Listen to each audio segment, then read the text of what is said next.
sound good to me. You're not taxing my income. That way I only have to spend money on taxes when I buy things. So Star Wars Game says it's actually a good idea because it lowers income tax.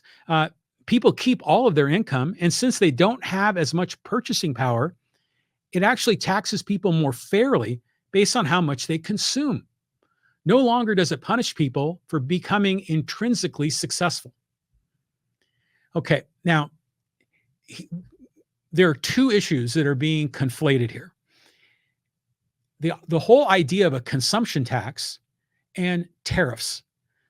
They're similar, but they're not the same. Let's just assume for the fact that there was a consumption tax, a national sales tax, if you will.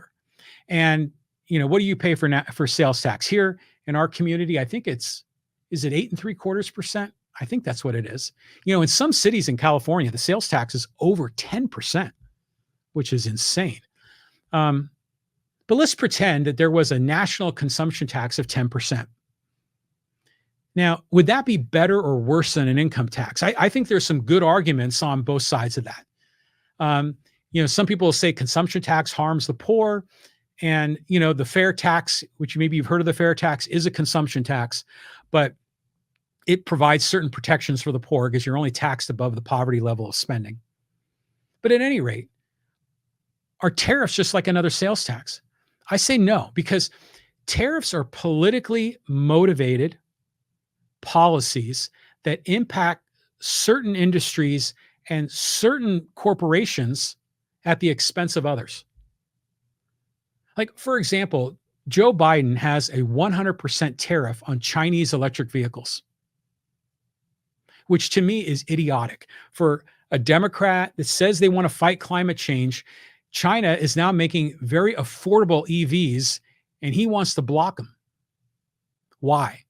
Obviously, to protect Big Auto, to protect Detroit, protect all the union workers in the UAW that are his support base or part of it. But tariffs, in this case, are specific to those particular vehicles. If you buy a different kind of a vehicle, you buy a domestic car, it's not tariffed. So you have this politically motivated case of picking winners and losers. In my opinion, that's immoral. That is just wrong. Now, is a consumption tax fairer than an income tax? Generally speaking, I would say yes, because you have a little more control over that, over your consumption. Does a consumption tax hit the poor harder than the rich? Yeah, it does, because the poor have less disposable income. There's all kinds of arguments for a flat income tax and what's the best way to do that.